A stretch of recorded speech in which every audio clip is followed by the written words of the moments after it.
Hello friends, welcome to my YouTube channel. My name is Sophia Goyal और आज के video में हम डिस्कस करने वाले हैं state management and set state in class based components. तो फ्रेंड्स, अगर आपको नहीं पता कि क्लास बेस्ड कंपोनेंट्स क्या होते हैं और रिएक्ट में किस किस टाइप के कंपोनेंट्स होते हैं, तो प्लीज़ पहले पिछली वाली वीडियोज़ को जाके देखिए, उसके बाद इसको स्टार्ट कीजिए तो आपको ज़्यादा बेटर समझ में आएगा। बट स्टिल अभी इतनी टेंशन वाली कोई बात नहीं है। यहाँ पे हम सीखने वाले हैं स्टेट मैनेजमेंट कैसे होता है, जो कि हमारी एक रूट होती है हमारी रिएक्ट को समझने की और रिएक्ट के प्रोजेक्ट को स्टार्ट करने के लिए, कि आपको एक अंडरस्टैंडिंग डेवलप हो कि क्या होने वाला है। एंड मैं यहाँ पे काफ़ी एक सिंप्लीफाइड वे में इसको बताना प्रेफर करूँगी। आई होप आपको समझ में आए। And please please subscribe the channel, जिससे आपको सारे लेटेस्ट वीडियोज़ की इन्फॉर्मेशन मिलती रहे। So now without wasting any time, let's begin this video. तो सबसे पहले चलते हैं। अब देखो, यहाँ ना सारा पहले प्रैक्टिकली समझने की कोशिश करेंगे। इसमें मैं ज़्यादा थ्योरीज नहीं बताऊंगी, हम सब कुछ सामने होते हुए देखेंगे क्या हो रहा है और कैसे हो रहा है। तो ये है हमारा प्रीवियस एग्जाम्पल। ये तो फंक्शन का एग्जाम्पल था, आपको अगर पता हो तो। ये है हमारे क्लास बेस्ड कंपोनेंट का एग्जाम्पल, जो कि हमने एक बिल्कुल सिंपल क्लास बेस्ड कंपोनेंट बनाया था जिसमें हमारी कोई भी स्टेट नहीं थी। ठीक है, तो अब हम स्टार्ट करने वाले हैं सेट को। अब देखो, सबसे पहले तो अगर आप स्टेट चाहो तो आप ऐसे भी डिक्लेयर कर सकते हो। यहाँ पे मान लो स्टेट इज इक्वल टू, जो भी आपको लिखना है, यहाँ पे नेम डालना है स्टेट के ऑब्जेक्ट के अंदर। नेम को शायद अलाउ नहीं कर रहे हैं, एफ नेम लिख लेते हैं। ये अगर आपको डालना है यहाँ पे, तो इस तरीके से भी आप स्टेट डिक्लेयर कर सकते हो, कोई प्रॉब्लम नहीं है, सब कुछ आराम से चल जाएगा। पर अगर आप चाहो तो स्टेट को कंस्ट्रक्टर फंक्शन के अंदर इनिशियलाइज भी कर सकते हो, और वो कैसे करते हैं वो देख लीजिए। तो उसके लिए हम सबसे पहले एक कंस्ट्रक्टर फंक्शन को यहाँ पे क्रिएट कर लेते हैं। ठीक है, अब इस कंस्ट्रक्टर फंक्शन, इसको थोड़ा सा नीचे कर लेते हैं थोड़ा सा सेग्रीगेशन के लिए। इसमें सबसे पहले हम एक सुपर मेथड को या सुपर फंक्शन को कॉल करते हैं, जो कि हमारी पेरेंट क्लास के कंस्ट्रक्टर फंक्शन को एग्जीक्यूट करने के लिए यूज़ होता है। तो यहाँ पे पेरेंट क्लास क्या है, ये इसको एक्सटेंड कर रहा है, तो this is the parent component. ठीक है, तो बेसिकली फ्रेंड्स, जो कंस्ट्रक्टर फंक्शन होता है वो हमारे कंपोनेंट क्रिएशन के बाद और उसकी माउंटिंग से पहले कॉल हो जाता है। ये मैं आपको रिएक्ट लाइफ साइकिल जब समझाऊंगी तो और इसके बारे में बता दूंगी। इसके अलावा ये हमारे ऑब्जेक्ट्स जो इस कंपोनेंट से रिलेटेड है उसके इनिशियलाइजेशन के लिए यूज़ होता है। तो मतलब जैसा बाकी जगह यूज़ है कंस्ट्रक्टर का, वैसा ही यहाँ रिएक्ट में भी यूज़ हो रहा है। अब क्योंकि यहाँ पे हमारा सबसे इंपॉर्टेंट ऑब्जेक्ट हमारी स्टेट है, तो डेफिनेटली हम स्टेट का इनिशियलाइजेशन भी कंस्ट्रक्टर फंक्शन के अंदर ही करेंगे। अपार्ट फ्रॉम दैट, कुछ ये इवेंट बाइंडिंग के लिए भी इसको हम यूज़ कर सकते हैं, और ये इवेंट बाइंडिंग मैं आपको इसी वीडियो में आगे बताऊंगी कि कैसे हम उसको कंस्ट्रक्टर में कर रहे हैं। तो इसीलिए बेटर होता है कि कंस्ट्रक्टर फंक्शन बना लो, और अगर कंस्ट्रक्टर बना लिया है तो फिर आपको स्टेट उसी में इनिशियलाइज करनी पड़ेगी। ठीक है, तो यहाँ पे हमने एक this dot state is equal to, एक ही हमने स्टेट का ऑब्जेक्ट यहाँ पे बना दिया। फाइन।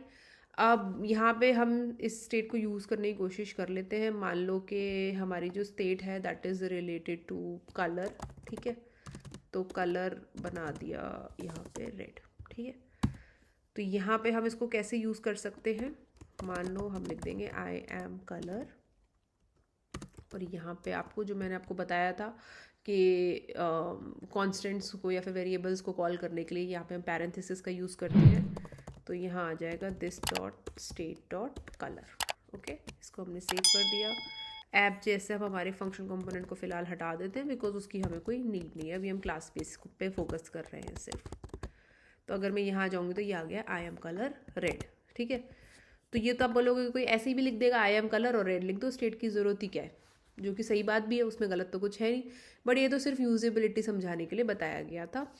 अब हम एक प्रैक्टिकल एग्जाम्पल भी देख लेते हैं। तो प्रैक्टिकल एग्जाम्पल के लिए हम अपना वही थोड़ा घिसा पिटा बटन काउंटर वाला एग्जाम्पल यूज़ करते हैं, जो आपने शायद बहुत जगह देखा भी होगा। तो बटन पे आ जाते हैं यहाँ पे, और इसका नाम दे देते हैं क्लिक मी। ठीक है, अब देखो बटन तो बन गया, ये आ गया ना बटन, है ना। अब बटन बन गया। अब इसके बाद मुझे एक काउंटर भी चाहिए। सबसे पहले तो हम ना रिटर्न में हमको, क्योंकि अब दो स्टेटमेंट चाहिए, तो अब हमको इसको हमें पैरेंथेसिस में लेके आना पड़ेगा, एक कंटेनर के अंदर रैप करना पड़ेगा।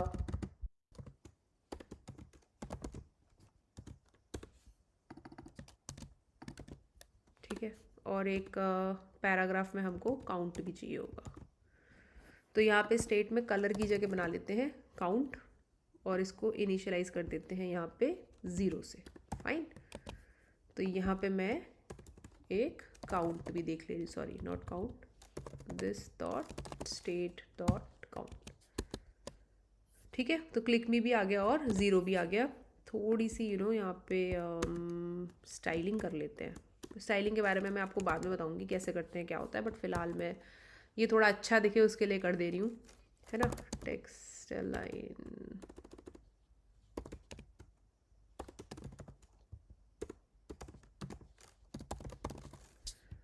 सेंटर और थोड़ी सी पैडिंग दे देते हैं ना, पैडिंग 30 पिक्स। बस ज़्यादा तामझाम नहीं है, बस इसलिए कि थोड़ा सा अब सही दिख रहा है ना, वहाँ कोने में घुसा हुआ थोड़ा वियर्ड सा लग रहा था। फाइन या सो अब इसमें आगे बढ़ते हैं कि अब इस बेसिकली हमको क्या करना है, आपको समझ में आ गया होगा कि जब भी हम क्लिक मी करें ये काउंटर हमारा आगे बढ़ते जाना चाहिए, मतलब 1 2 3 4 कितने क्लिक्स हैं वो हमें पता चल जाने चाहिए। ठीक है, तो सबसे पहले हम इसमें क्या करेंगे कि मुझे इसमें एक ऑन क्लिक करके फंक्शन देना पड़ेगा विच कैन बी यूज्ड, मतलब इसमें हम एक फंक्शन की कॉल करेंगे जो कि हमारे काउंटर को इंक्रीज़ कर रहा होगा। ठीक है, तो यहाँ पे मैंने एक बना लिया इंक्रीमेंट करके फंक्शन बना लिया। ठीक है, और यहाँ पे हम क्या करेंगे, अब हम सेट स्टेट का यूज़ करेंगे। ठीक है, तो यहाँ पे क्या होगा, दिस डॉट सेट स्टेट, एक इसके अंदर हमारा जो आर्ग्यूमेंट होगा वो एक कॉल बैक फंक्शन होगा, और कॉल बैक फंक्शन में हमको क्या करना पड़ेगा, काउंट को, देखो यहाँ पे ना हमको बेसिकली ये जो है ना ये हमारी स्टेट ही है अब जो अपडेट हो रही है, तो यहाँ पे हमने वही अपनी स्टेट में काउंट ले लिया और इसको हमने बना दिया this dot state dot count +1। Fine, तो ये तो जो this would be something like this.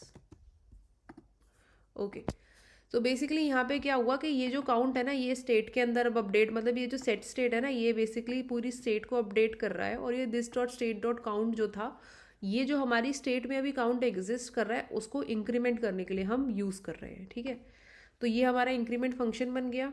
अब मैंने ऑन क्लिक पे क्या किया, इस फंक्शन को कॉल कर दिया दिस डॉट इंक्रीमेंट।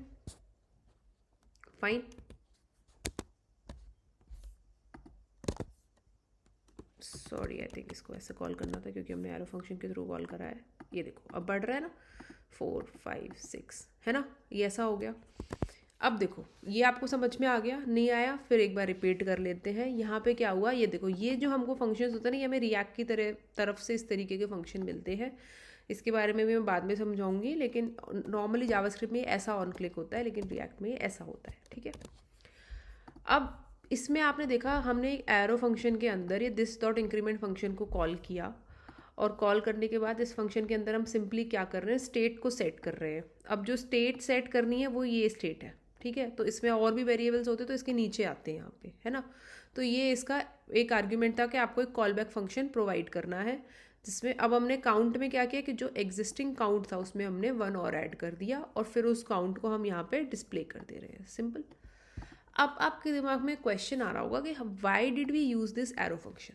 ठीक है, ये यूजेबिलिटी बताने से पहले मैं आपको कुछ चीज़ें और दिखाने की कोशिश करती हूँ। अगर मैं एरो फंक्शन नहीं कॉल करती तो हमें कैसे करते हैं, हम दिस डॉट इंक्रीमेंट को कॉल कर सकते थे, सिंपली ऐसे ब्रैकेट्स लगा के कॉल कर सकते थे। बट अगर आपने जावास्क्रिप्ट देखी होगी तो आपको पता होगा कि ऐसे कॉल करोगे तो डायरेक्ट फंक्शन कॉल हो जाता है, वो क्लिक का वेट नहीं करेगा।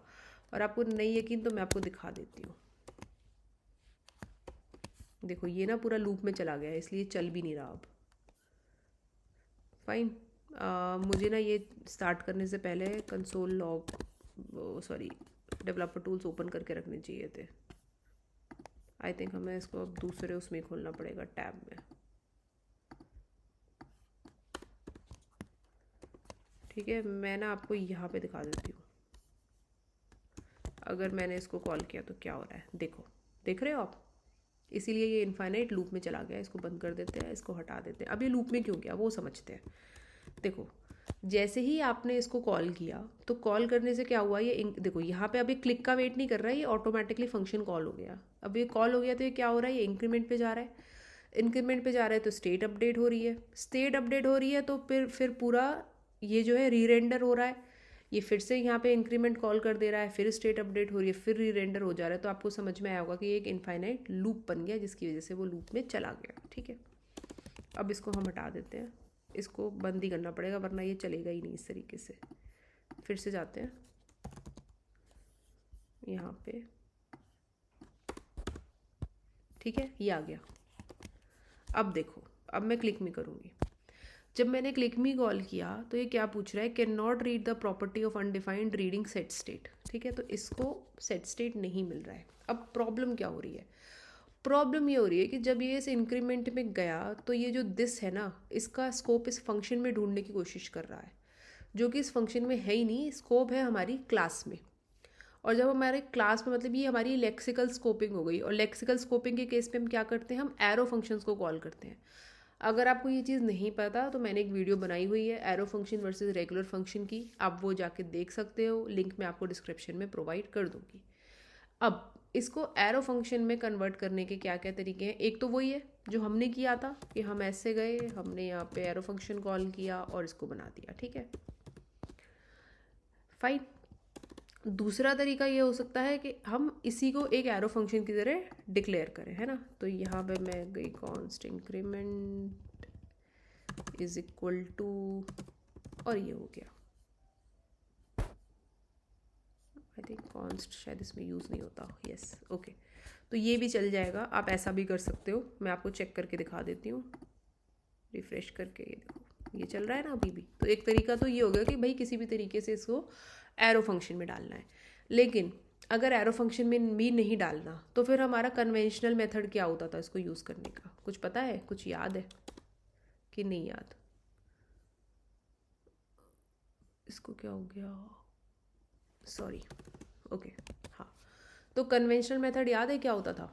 चलो मैं आपको टाइम देती हूँ सोचने का, आप वीडियो पॉज करके सोचो कि इसके अलावा और एक तरीका क्या हो सकता है इसको एग्जीक्यूट करने का, इसमें इसके क्लास के दिस के स्कोप को लेके आने का और तरीका क्या हो सकता है। तो आप वीडियो पॉज करके सोच लेना, मैं सोल्यूशन बता देती हूँ। तो तीसरा सोल्यूशन ये है कि हम उस दिस के स्कोप को इस फंक्शन के साथ बाइंड कर सकते हैं। और बाइंड कहाँ कर सकते हैं, कंस्ट्रक्टर फंक्शन में। अगेन आपको कॉल अप्लाई एंड बाइंड के बारे में नहीं पता है तो मैंने फिर एक वीडियो बना रखा है, मैं लिंक डिस्क्रिप्शन में दे दूंगी, आप चाहो तो वो जाके देख सकते हो। ठीक है, तो यहाँ पे हम कैसे लिख सकते हैं, this dot increment is equal to this dot increment dot bind, और किसके, इसके दिस को बाइंड करना है यहाँ पे। ठीक है, अब यहाँ पे गए, फिर से चेक करेंगे, ये फिर से चल रहा है। आप कहो तो रिफ्रेश करके दिखा देती हूँ, ये देखो ये फिर से चल रहा है। तो आई होप आपको समझ में आ गया होगा। ये छोटी छोटी माइन्यूट चीज़ें होती हैं जो इंटरव्यूअर्स पूछते हैं, हमको पता नहीं होती हैं, या फिर हमको इन सब चीज़ों के बारे में ठीक से आइडिया नहीं होता है, इसीलिए हम गलत कर देते हैं या हम सही से नहीं बता पाते। तो यहाँ मैंने सारी चीज़ें कवर करने की कोशिश करी है। एक छोटी सी चीज़ और रह गई है, वो ये है कि ये जो दिस डॉट सेट स्टेट होता है ना, इसमें बेसिकली 2 आर्ग्यूमेंट पास होते हैं। तो पहला आर्ग्यूमेंट तो ये है कि आपको जो भी स्टेट सेट करनी है आप वो डालोगे, लेकिन ये जो फंक्शनैलिटी होती है ना, ये एसिंक्रोनस होती है। तो देखो अगर मैं यहाँ पे, अब देखो यहाँ पे स्टेट सेट हो गई, तो इसके बाद अगर मैं यहाँ पे स्टेट लॉग करने की कोशिश करूँ तो मेरे को करेक्ट स्टेट लॉग होनी चाहिए, जो इस टाइम पे काउंट की वैल्यू वो मुझे मिल जानी चाहिए, है ना। तो हम लॉग करके देख लेते हैं, console dot log count is, है ना, और यहाँ पे this dot state dot count. Okay, तो अब देखो इसको रिफ्रेश किया, जैसे ही आपने क्लिक मी प्रेस किया काउंट इज 0 आया, जबकि एक्चुअल काउंट क्या है, 1 है। तो यहाँ पे काउंट 1 आया, एक्चुअल काउंट क्या है, 2 है। तो बेसिकली क्या होती है कि ये जो मतलब ये जो फंक्शनैलिटी होती है सेट स्टेट की, ये एसिंक्रोनस होती है, आपको इमीडिएटली आउटपुट नहीं मिल पाता। लेकिन कई बार क्या होता है कि हमको हमारी स्टेट की करंट वैल्यू चाहिए होती है जो अपडेट करने के बाद हमें मिली हो। ठीक है, तो उसके लिए जो हम क्या कर सकते हैं यहाँ पे कि हम एक दूसरा कॉल बैक फंक्शन यूज़ कर सकते हैं, जिसमें कि आपको आपके स्टेट की करंट वैल्यू मिल जाएगी। तो अगर मैं इसमें डालूँ same code, console dot log count is, है ना, this dot state dot count, तो यहाँ पे हमको करेक्ट वैल्यू मिल जाएगी। तो अब चेक करते हैं फिर से रिफ्रेश करके, देखो अब मिल रहा है करेक्ट काउंट कि नहीं मिल रहा। तो ये डिफरेंस होता है। तो यहाँ पे सेट स्टेट में दो आर्ग्यूमेंट पास हो सकते हैं, एक आपकी स्टेट जो अपडेट हुई है और दूसरा आपका कॉल बैक फंक्शन जो कि आपको आपकी अपडेटेड स्टेट की वैल्यूज़ प्रोवाइड करेगा। तो चलिए friends, that's it about today's video. I hope आपको वीडियो इन्फॉर्मेटिव लगी होगी, आपको बहुत सारी चीज़ें यहाँ पे मिली होंगी। इस वीडियो से आपको समझ में आया होगा काफ़ी कुछ क्लास बेस्ड कंपोनेंट्स के बारे में। तो अगर समझ में आया तो प्लीज़ वीडियो को लाइक कीजिए, अपने फ्रेंड्स के साथ शेयर कीजिए। कुछ भी इश्यूज़ है मुझे कॉमेंट सेक्शन में बताइए। और अगले वीडियो में हम state management and function based component के बारे में समझेंगे। एक्चुअली मैं इसी वीडियो में बताना चाहती थी, बट अनफॉर्चुनेटली वीडियो बहुत लंबा हो गया, तो इसीलिए मेरे को अलग अलग वीडियोस बनाने पड़े। So please subscribe the channel. Till then, see you in the next video. Bye bye.